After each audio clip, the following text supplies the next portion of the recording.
See that haze very clearly from up here, just on the edge of the horizon there. And don't forget, guys, fireside chat this evening. We haven't had one in a while, so it'd be good to catch up around the fire a little later. You see that haze we were talking about? All the dust that's been brought up by the wind.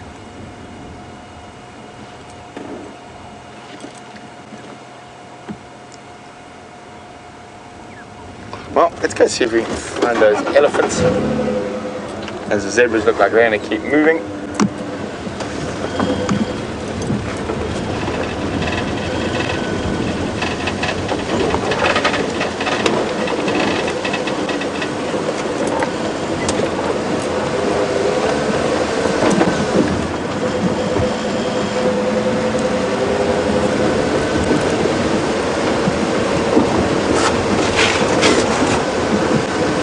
Unfortunately, the Nkuhumas were found this morning. We had their tracks going across to the west into Sibambili, and they were chasing buffalo last night, but they weren't successful, so there is always a chance they might cross back. Oh, excuse me.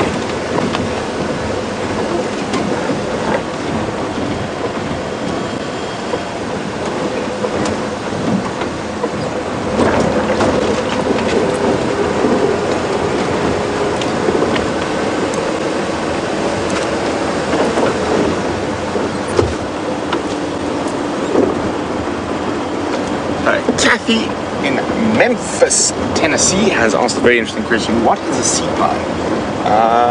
This is not the best example of one. I'll see if I can find a better one. So, Kathy, a seapline is where water moves under the ground towards the beginning of a little creek or dry river system. So there's a duplex soil, so you've got sandy soils on top and clay soils underneath, and the water travels just below the surface. So these areas are quite waterlogged, so you don't often get too many trees on them, but you do get very good grasses, so you often find big congregations of your grazing species on those areas.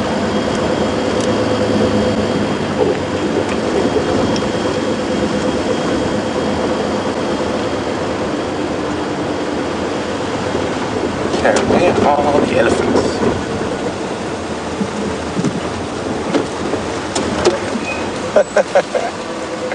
Impala pandemonium versus just one little thing, and they all go off after each other. The males are so jumpy at the moment, but we're going to carry on looking at those elephants. While we do that, let's go back to James, who's still with those lazy leopards. Well, as you can see, everybody, absolutely nothing has happened here other than the sun moving slightly further down the horizon towards the west. These two leopards are fast asleep. Tingana has looked up once or twice to swat a fly. Thandi has variously put her head down to the side and then once on her front feet. Other than that, however, they have done nothing. Now, when I am around lions that are sleeping like this, I become immediately completely bored and wish to leave. But there's something about being around these leopards, even though they are flat and doing completely nothing, that is just still so appealing. I think it's the fact, first of all, that they are lying neatly like cats, as opposed to on their backs with their legs in the air, or in and amongst their own sort of detritus, which lions tend to do.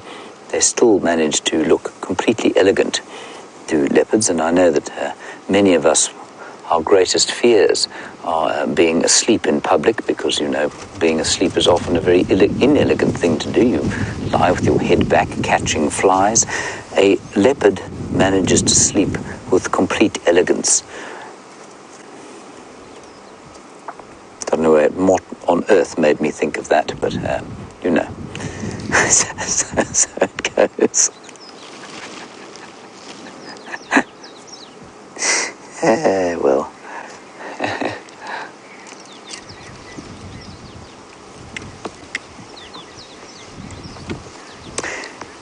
Now, Kathy in Memphis, Tennessee, you want to know if leopards are more active during the day or during the night. Well, clearly this lot are particularly inactive during the day. Kathy, generally more active during the day, at least during the night. That's the more normal thing for leopards to do. High action here. Catching a fly. Oh, that's too sweet. Look, he looks like a little cuddly teddy bear. He isn't, of course. Kathy, but so most of the big cats active at night, lions and leopards, cheetah active during the day. Leopards, however, will do a lot more during the day than will lions. So where they might lie like this for 2 or 3 hours, with lions you can be almost sure if you leave them in the morning, as the heat starts to build, you'll find them again in the afternoon in exactly the same place. These leopards have moved quite far from where they were this morning. It's not only because they're mating, and we had an experience, Scott and I, the other day, during Big Cat Week in November last year, when we were following Mvula during the day between drives, trying to make sure that we had him for the afternoon drive. And we followed him for 6 or 7 hours, and he did all sorts of things. He moved all over the place. He moved up and down. He tried to have a bit of a hunt. He ate himself a monitor lizard. Then he lay under a tree for a while. Then he went to find a puddle to have a drink, and then he slept for an hour, and then he moved again. So they do move around a lot more than lions will during the course of a day. This lot doesn't look like it would ever move, but they do move. Nice question, that. Thank you, Kathy. The weather is, well, and I do mention the weather quite a lot, of course, but it's because it really does affect my mood. There is some cloudiness around. There is a front coming through. You can feel the wind. Well, you probably can't feel it, but you can certainly hear the wind and see it moving through the trees. And it's not a harbinger of much. Just a front coming through, an autumnal front. And of course in winter we don't get much in the way of rain and bad weather. So that's not what it is. I used the term harbinger the other day with a friend of mine, and she didn't know what it meant. So a harbinger, Brian, you know what a harbinger is, don't you? Very well-educated fellow, you see, as our Brian. A harbinger, of course, is a sign or a bringer of. Exactly, like a crow, be a harbinger of death. And I know one of our viewers is called Lady Macbeth. Macbeth, of course, the play is full of harbingers of doom.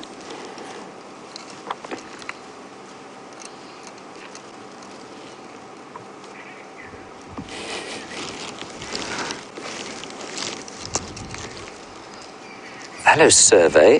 Survey, another great question from you. Do leopards suffer from diseases?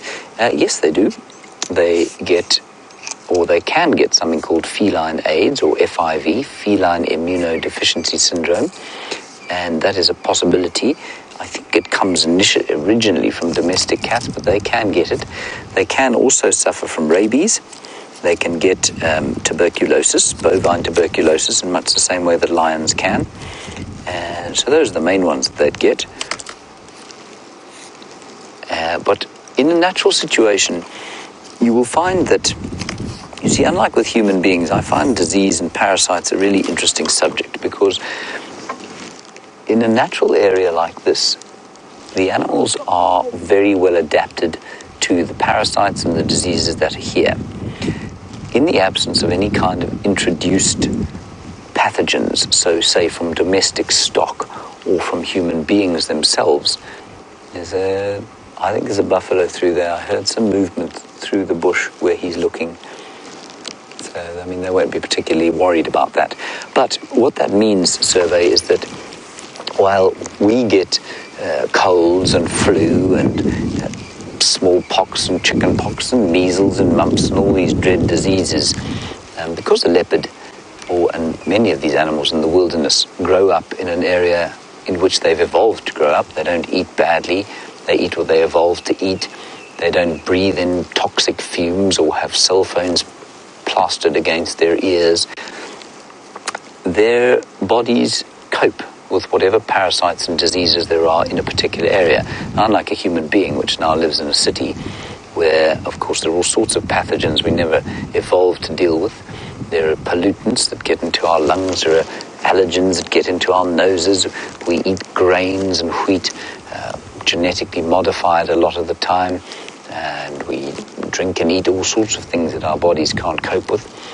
And because of that, we get a lot sicker, I think, than most wild animals get.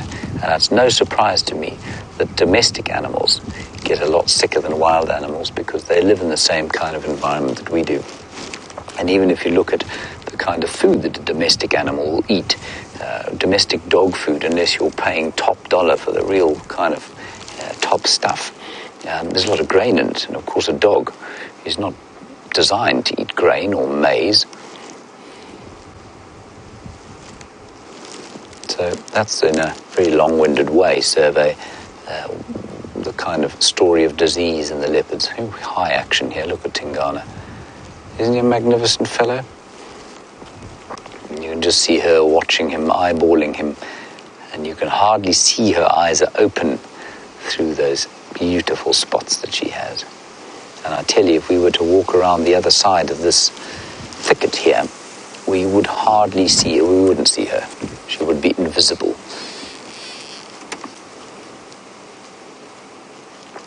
And she does look rather like her mother and sister.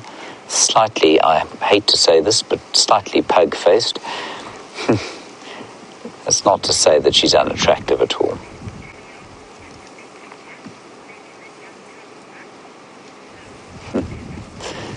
Zoe, you're on Twitter, and I think many of our viewers own cats or certainly know about cats and are fascinated by them. And you say, do leopards ever chase their tails like a domestic cat might? As cubs, yeah, as you say, Zoe, as cubs, they would certainly chase each other's tails. I think they chase their own tails. But young cubs will definitely chase their tails of each of their siblings, I mean. She looks like she's starting to get a little bit mobile. Like she might be looking amorously at this hulking great fellow in front of her. Alternatively, she might just drop off. I'm not sure if a male leopard chasing flies off his face is attractive to a female leopard or not. Certainly a male leopard has to make almost no effort whatsoever to seduce a female. Indeed, he doesn't do any of that sort of thing. Now, yesterday evening, of course, they were seen with or in the company of Karula. And it's the third or fourth time I've heard or seen Karula attending a mating pair. And it's normally because they're in the middle of her territory, and that's exactly what was going on yesterday. Quite often you will find two females with a male if they come into estrus at the same time. And he's then required, of course, to perform double as much, which must be pretty tiring for him. But it does happen like that. But in Karula's case, of course, she's probably just making sure that they're not going anywhere near her youngsters. I really hope we're going to see them soon. Like I say, they are 2 months old now, and so we'll chat about them a little bit at the fireside chat, which will begin in exactly 48 minutes. 48 minutes, everybody. Brian is nodding. Approvingly. The only worry about the fireside chat, of course, is that this wind is blowing from the southeast, and that means we're going to be crying with smoke. Don't worry, everyone.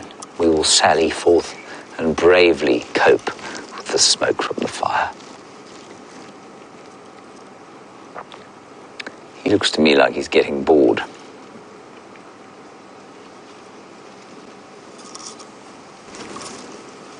Oh, here we go. Here we go.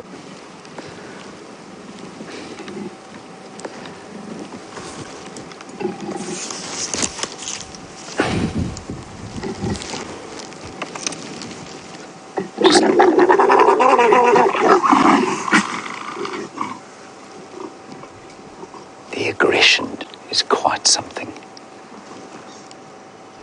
Well, she will probably follow him.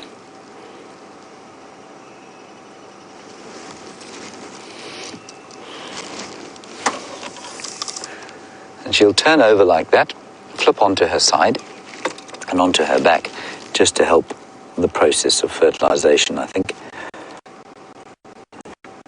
And a very interesting question we had earlier, of course, of can this male possibly produce sufficient sperm to with every single mating opportunity? Yeah, I mean, I gave my answer, and I'm not actually sure. It's just so frequent. A bed of sedges does look wonderful, doesn't it? Were there not two leopards here, I'd happily go and lie over there for a couple of hours, while away a beautiful afternoon in the Lowveld.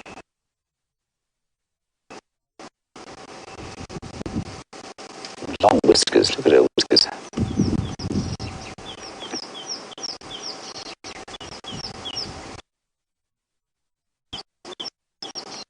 You can hear the rattling testiculars going.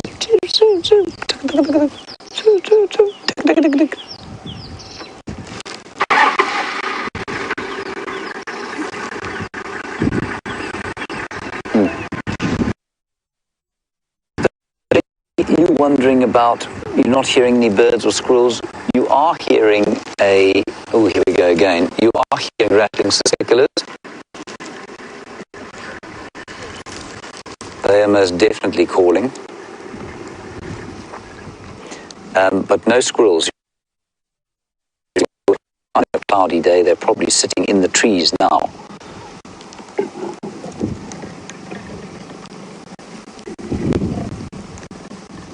Look at that.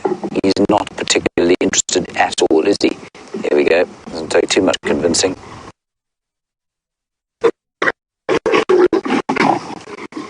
There, and you saw how he grabbed her on the back of the neck there and held her down. So that she couldn't whip around and hit him.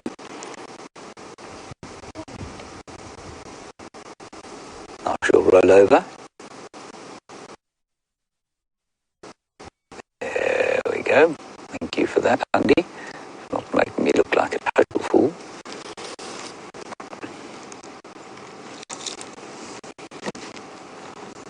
It's fantastic. I mean, we don't see this every day. So even as the first drive, I hope you keep watching forever and ever, but don't expect this every single day. There'll always be something exciting, but this is exceptional.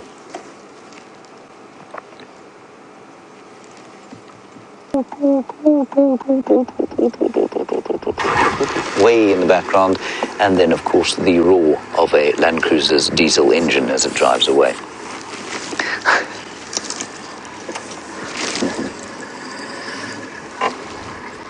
All right, wonderful news here. Let's head across to Brent Leo Smith. He's got my favorite animals of Djuma at the moment.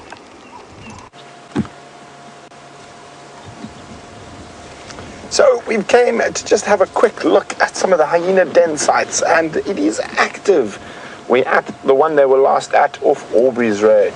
So quite active. We've got 4 youngsters and sub-adults and 1 adult at the den.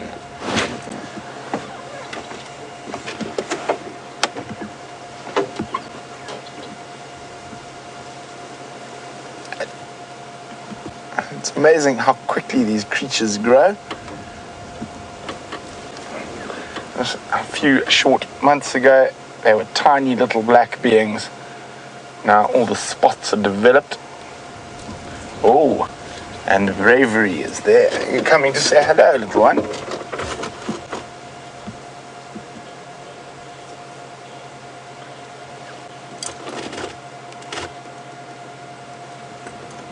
Let's look at that. Hey.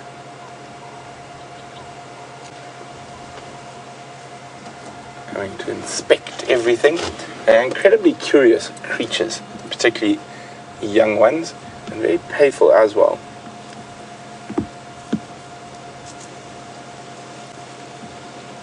Sniffity sniff, sniff, sniff, probably smelling an anal pasting from one of the other individuals.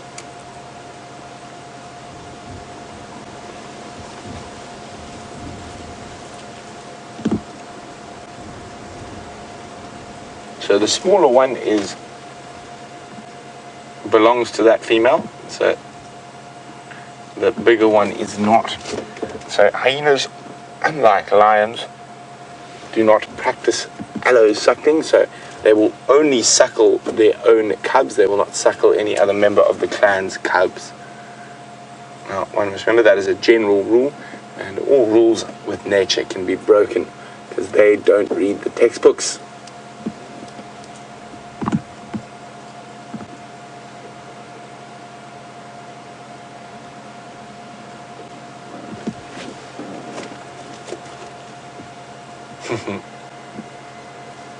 Now, any little stick, branch, or anything around the den will be a play toy to the hyenas. They love to chew on just about everything. Even the adults are great chewers of things, and anything left lying around in camp will happily be chewed. And I think this particular clan of hyenas has removed a few shoes in their days. Chewed my toolbox once. There we are, chewed Viam's toolbox once. I've seen what they can do to a camera bag. Someone left a camera bag in the lodge in Botswana once, and a hyena got hold of it and literally crushed all the lenses and the camera.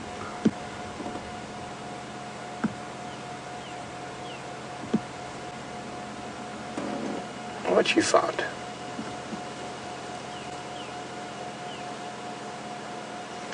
Really sniffing urine from another hyena, or maybe even some vomit.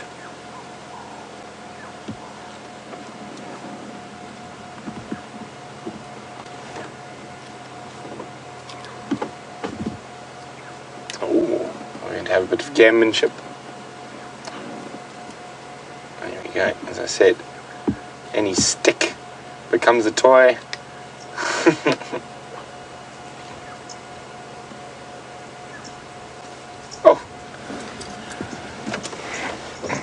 That's quite interesting, even though you can see a noticeable size difference between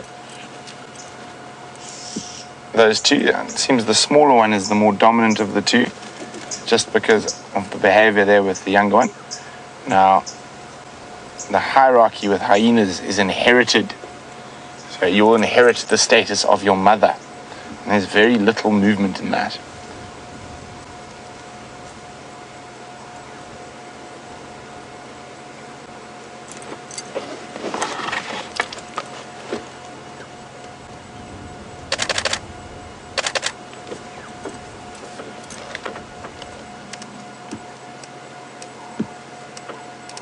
Okay, well, we're going to sit here at the hyena den for a little longer. While we do that, let's jump back on board with James and the leopards.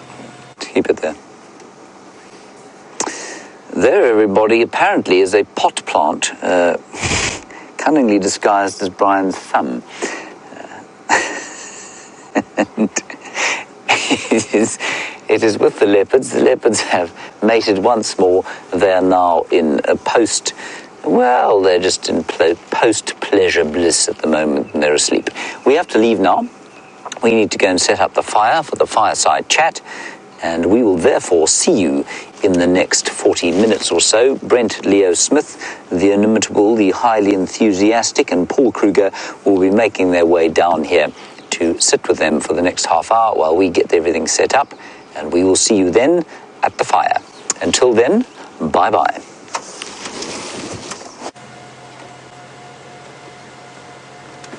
So just getting a few snaps quickly of the rough and tumble that's going on there.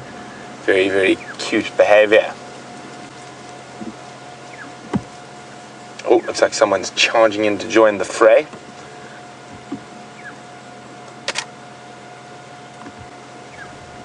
Oh, all four involved now.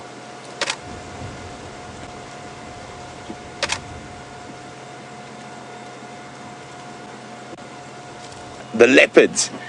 Just pop me an email or use the hashtag SafariLive on Twitter to let me know what we should do. What would you like to do? Would you like to spend some more time with the hyenas or go back to the leopards? And the email address is question@wildearth.tv. Questions@wildearth.tv. So we'll sit here while we decide.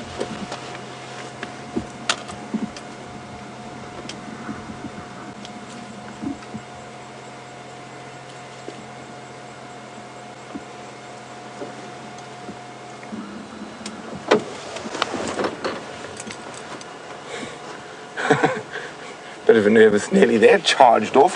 Sent the other 3 charging, then they sort of think, well, there's nothing to run away from.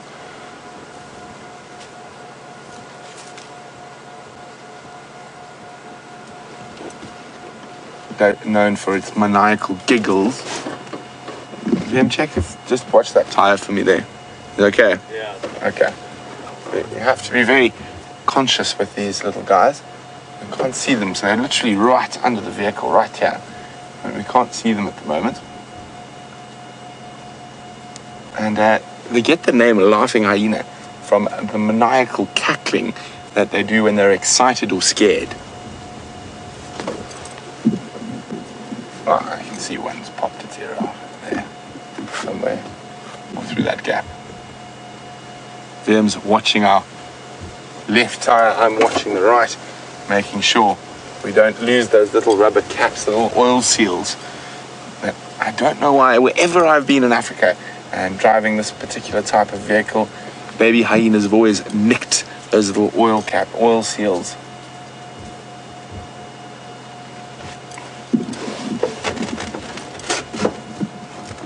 Oh, there goes nervous Nelly again for no reason.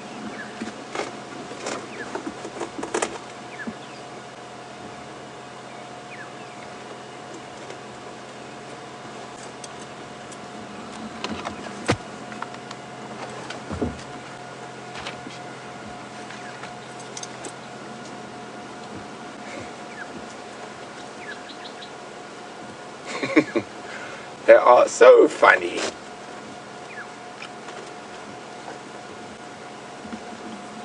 The nice thing about social predators that utilize dens, so like hyenas and wild dogs, it's really great to be able to get in and actually have a look at a little bit of the life. So you use communal den rather than denning by themselves. And there's always something going on. There's always a bit of interaction, a bit of thievery, a little bit of playfulness. Where are you coming now? So much fun. I just wish I could see them. Aha! I actually have a plan to see if we can see what they're doing in front of our vehicle. Do you think it's going to work, VM? Yes. Okay, let's do this. We have a secret plan to see what's going on ahead of us. Okay, we are on it. Oh, they've come up now. But there should be 4, and I can only see 3.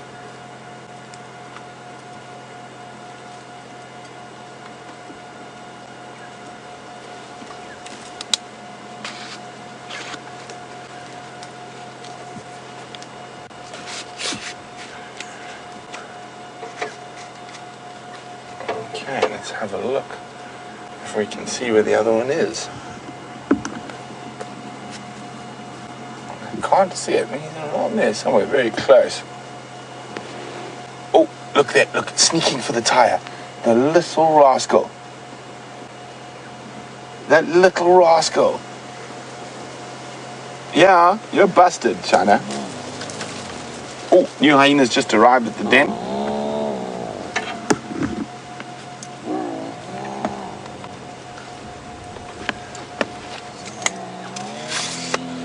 Now some greeting ceremonies taking place. I'm just going to keep quiet because they can often be quite vocal.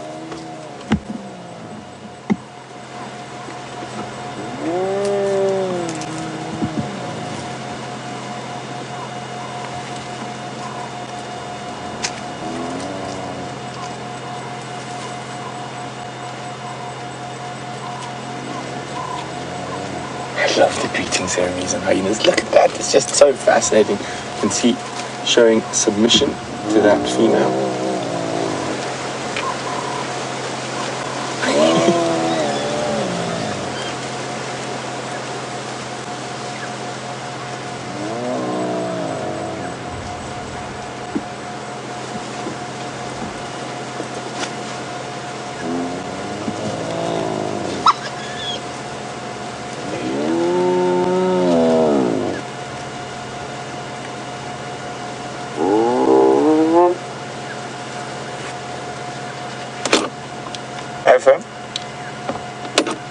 Look at this, isn't this fantastic? There's another young subadult popping its head out of the den itself. But we are no longer the most interesting thing at the den, and so they have gone to greet rather than terrorize our tires. An incredibly complex social. There we go, someone just got reprimanded.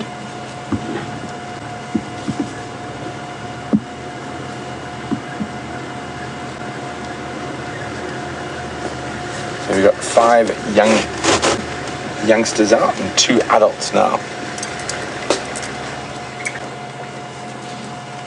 So it's always great to be at hyena den at this time of the day.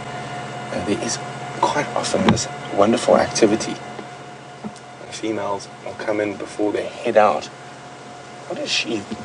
Oh, looks like we're back being popular again.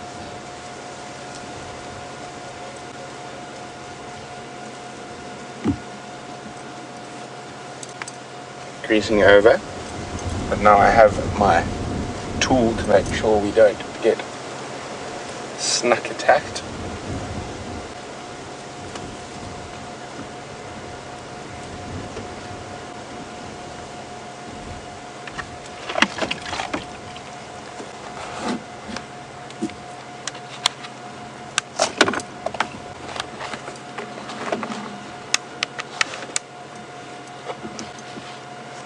So JD is wondering, do hyenas' spots fade with age? Not the spots themselves. They actually start losing a lot of their hair the older they get, particularly around their heads.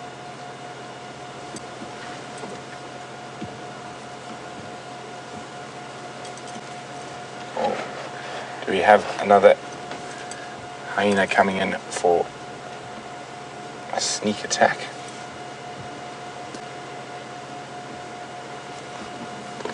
No, not just yet.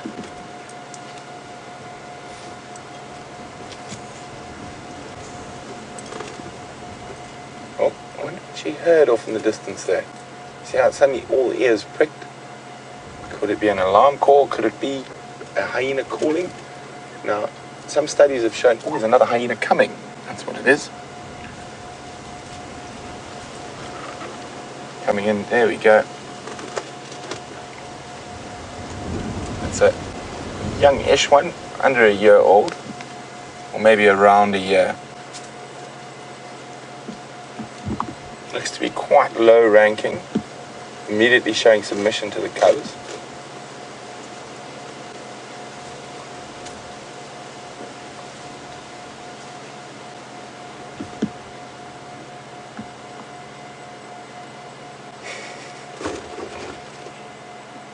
And you notice not nearly the same level of excitement as when that big female arrived. Look, cub's tail's up, excitement, they're going to start bullying it. And look at those little ones bullying the older one. That's a very sure sign in hyena behavior with that tail, those tails up like that.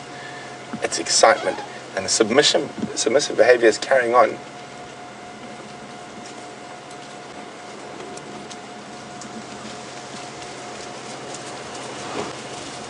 Proper bullying going on, even though they're much smaller and definitely not as strong. But there's that inherited hierarchy at full swing. We just can't see them chasing it. We're actually going quite far from the den. I don't know if you can just make it out. Maybe if I drop this fuse, yeah. There we go.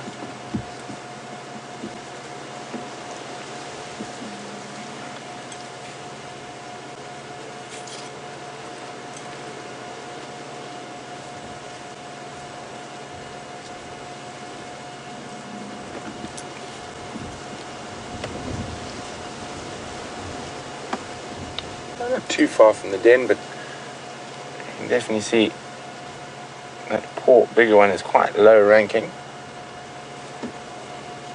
being bullied by all 4 of the younger ones.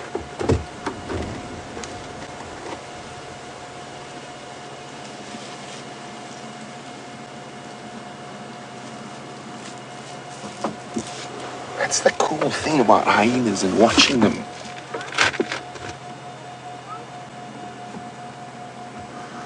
Heidi has just commented that the social structures are so interesting, and they are, Heidi. amazing. And also, the most incredible thing was the only truly matriarchal, female-dominated society of all the animals we get out here at Djuma. The hyenas are the true queens. And the females are bigger than males, stronger than males, they lead the clan.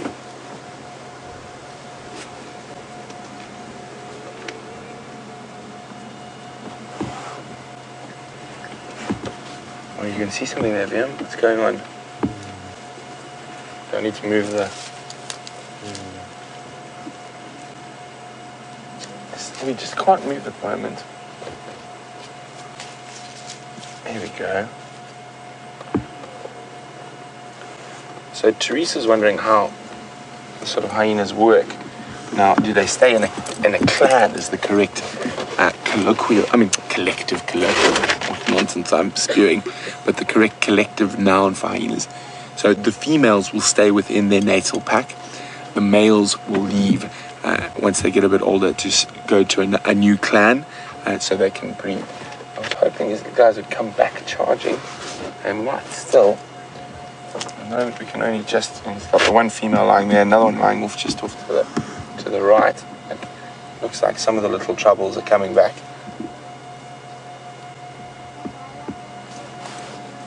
There we go. About to walk in from about behind this bush. Here it is.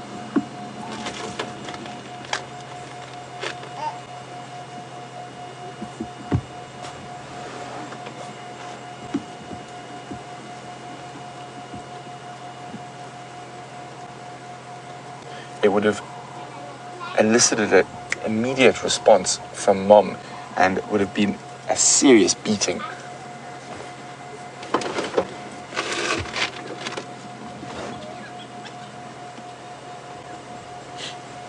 There we go, another one coming back in.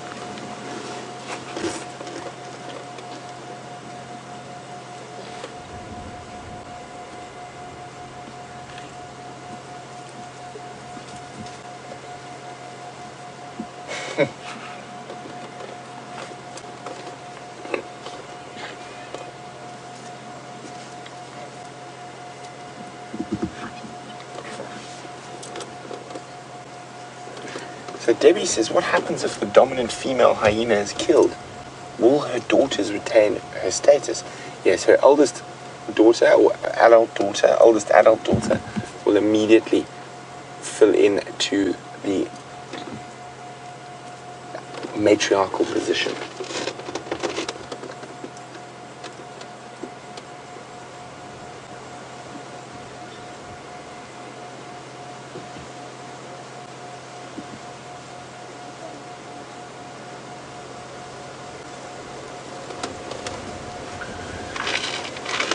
Oh, there we go. Oh, yay, vomit.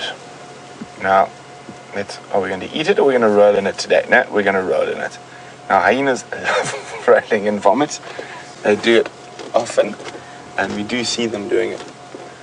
We've seen it at the den quite often. They sometimes will try re-eat what they have thrown up, but the little guys just love rolling in it. Look at that, they're just fighting to roll in the vomit.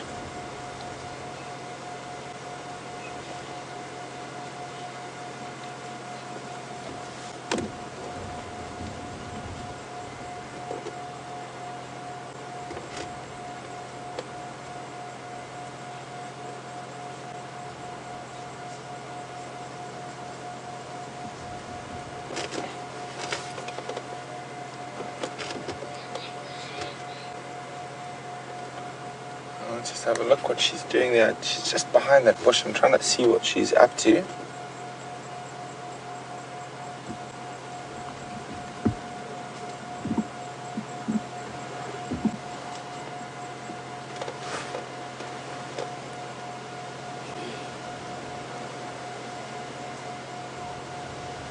Oh, it seems that the good rolling session is over, and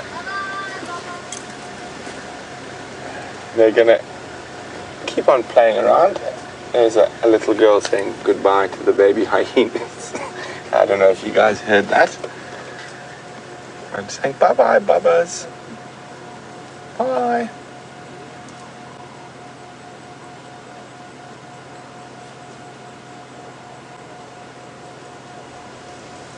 Oh, maybe not. Still a bit more vomit to roll into.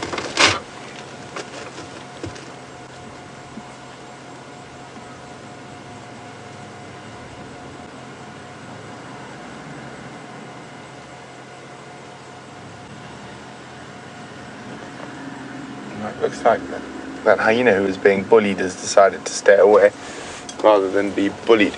Now, one of the more interesting facts about hyenas around a den. So, hyenas nurse for an incredibly long time compared to most other predators. They nurse for over a year. But young hyenas that are born to high-ranking females, or it looks like we're the popular people again. And let's set up our trap. Ooh. Let's go. Can they come closer? Oh, no, they stopped a little bit further away. But we can see, and we can just check. See, we can now just check if there's any hyenas. Look at that. Look at them there. Look at that. Smelling the bull bar. Fortunately not going for the oil cap. Oh, we walked past it. It's going under the tire. I don't think this is worth recording. Look at that. Isn't that incredible? It's going under our vehicle. Don't rip any pipes or things out of there, please, little hyena.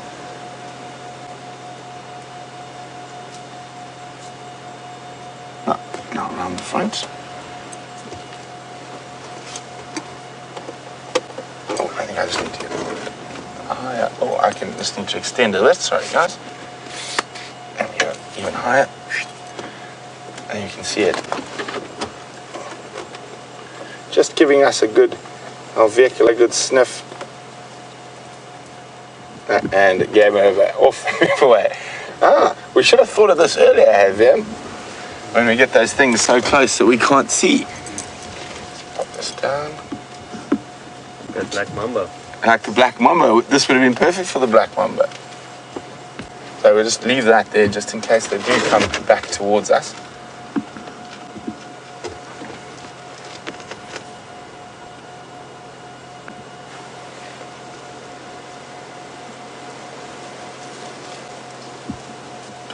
Little hop.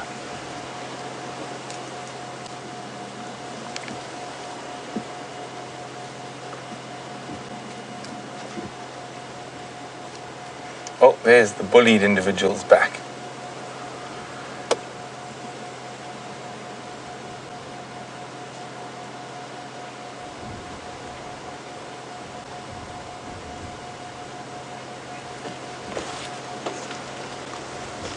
Gail wants to know if we've ever seen a predator kill a hyena or come across a hyena carcass. We did. We found a hyena carcass last year, probably about this time. Around Shibam Road, and it looked like it had been killed by lions. I've seen lions kill adult hyenas before, and I think that's about the only thing that really kills hyenas apart from other hyenas from the predators. And there was a male lion where I used to live in Botswana who just had this thing. He just really didn't like hyenas. Someone got a fright or got reprimanded. Mom's charging off to go see what did that. Tails are up, and if it was a subordinate hyena who did that, they're in for trouble because Mom will sort them out. Oh, and they're charging off through there. Oh, chasing the other hyena. They just chased that other hyena. Another hyena came in and obviously didn't like being nipped or bullied by the little ones. Now all the adults have run off. The others are going down into the ground where it's safe. Let's go have a look around that side quickly. See if we can catch up with that. It's always nice when you talk about something and the hyenas choose to show you what's going on. Oh, I can see another hyena running, so hold on. Are we there?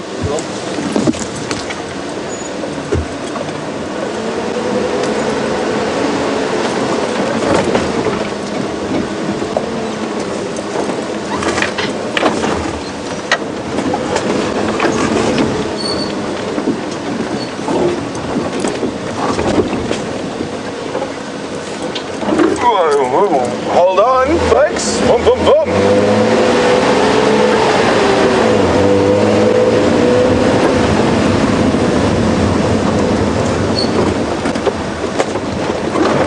Here we go. Looks like it might be a little bit after the initial beating.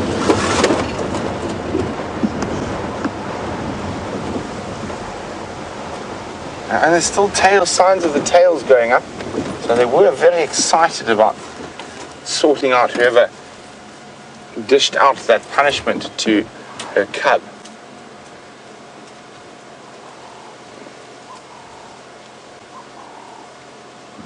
Oh, well, it looks all over. I think there's the culprit who is looking sufficiently reprimanded. I'm not sure though. There was another hyena that's not here that I saw running. So very interesting little bit of behavior there. And anyhow, I think it's getting quite dark. Oh, well spotted, Vim. A family of giraffe watching the hyena ongoings. There we go. They got a nice vantage point, like my pole I was using there. And so let's have a quick look at these giraffe. Oh, and there we go. Watching the hyena den intently. Oopsie, I think I went a bit too far. Can't see the baby. But we'll have a quick look at these giraffe, and then I'm going to start slowly making my way towards the fireside chat to join James and Djuma around the fire.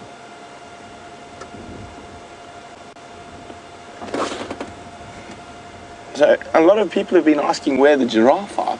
Well, with this green flush, like we're not seeing too many zebras, we're not seeing too many giraffe. Oh, have you got a bone? Is that what you are chewing? No. And quite often you'll find...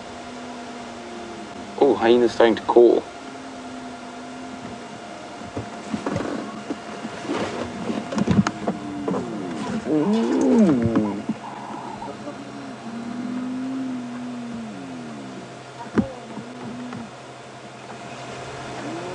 Let's maybe go one little blast at the hyena den before we head to fireside chat.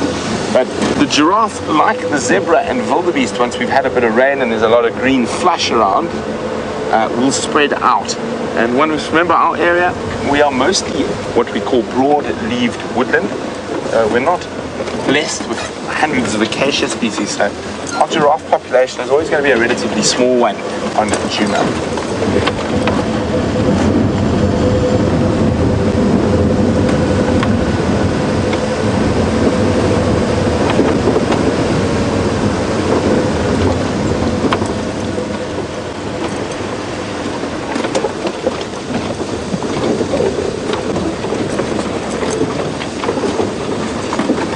Debbie in New Jersey would like to know, if a hyena dies, will the other ones eat it? Sometimes, Debbie, yes, they will, occasionally. Not all the time. Hoping we get one last little bit of vocalization before we have to shoot off. There we go. It's that low greeting vocalization.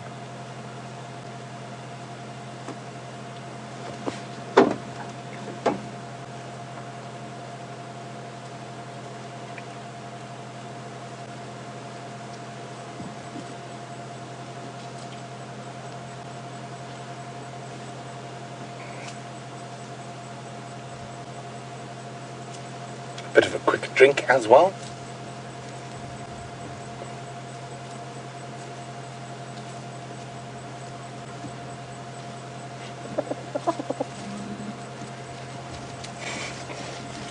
That wasn't a very serious reprimand. Good breaks, guys. That was more Mom saying, enough now. You're biting too sore.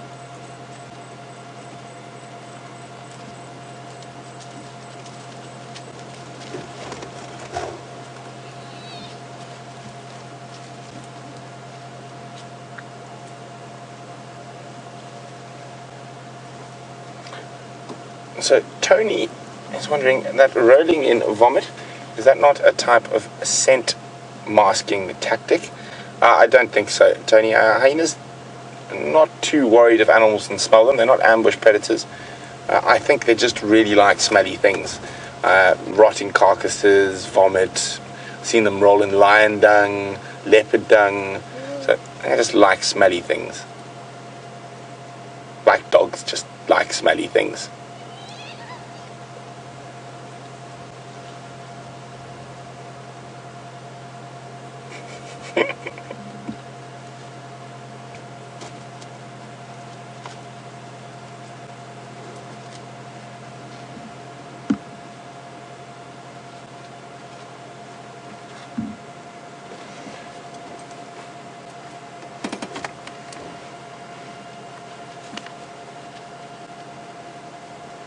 So guys, it's nearly time for fireside chat, so we're going to leave the lovely hyenas. It is also getting a little bit dark. It's about 6 minutes to go. It's going to take me a little while to get there. So, do you think that James and Jamie would forgive me if I was a little bit late? I think they would.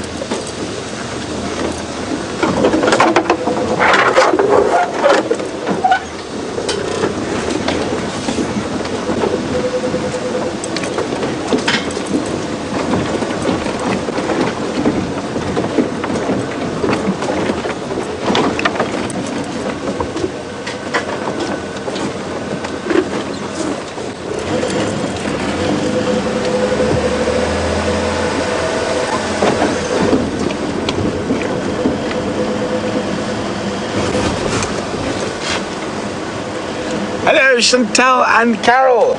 We should have probably explained, we've got lots of new viewers. Welcome, Chantal and Carol in Cape Town. They say, we're new here. How and what and where do we see the fireside chat? You just stay right where you are and we will bring it to you. So once there, James and Jamie are set up and got a lovely roaring campfire, although I think we might be crying through the smoke in this gusty wind this evening. We will cut across to them, and then I will try a race to get there, so I'm not too late. But you don't have to move a muscle. Stay tuned to Safari Live to see the fireside chat. So it's just a little catch up on what's been going on. Mostly we're focusing on leopards this fireside chat. A little chat about Djuma, and of course Karula and Shadow and their cubs, and also the males, Tingana, and what's been going on in his world as well. Just a nice little roundup on leopards at the moment. And James is going to play us a song as well, which generally means he's going to try and make me do something ridiculous, which unfortunately I generally do. Fortunately for you, not for me, I end up looking a little silly. But anyway, lots of fun. We haven't done one in a while, so we thought it would be nice to have a Sunday night fireside chat.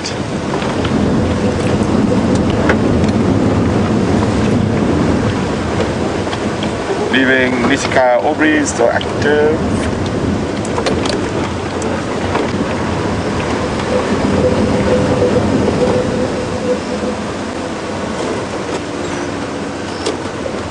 Starting to get slightly dark.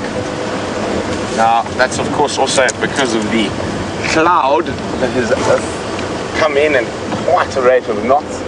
And again, I don't think there's much rain in it. And you can see the wind whipping through the trees.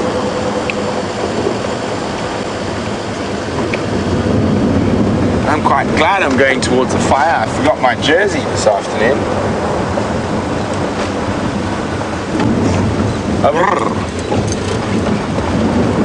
Roll down my sleeves.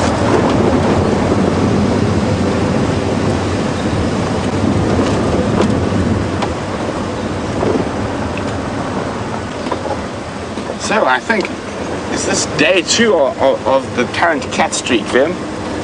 Yes, day 2. This is day 2. So we were on a bit of a roll with big cats. We had 8 days in a row where we either had lion or leopard or both. And we are striving to beat the record from last year, which was 28 days on the trot with big cats. So fingers crossed. Let's see, hopefully Lady Luck is on our side for this one.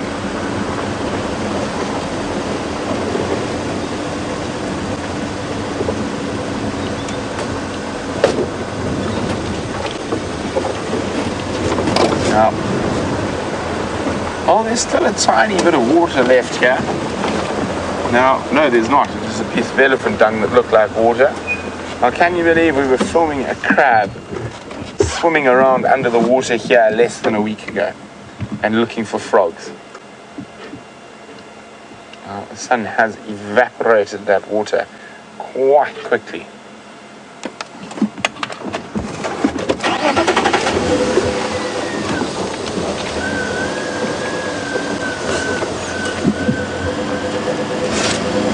Exciting. Who knows what tomorrow morning might hold for us. I know a lot of you have been missing your hyena fix, and it was a particularly lovely little hyena fix we got this sunset safari. Couldn't find those ellies though, but there's always tomorrow.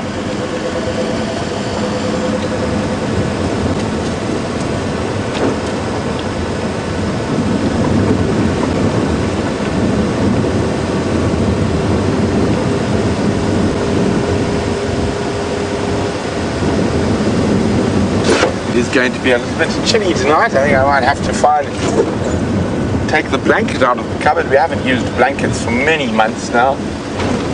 Very, very warm.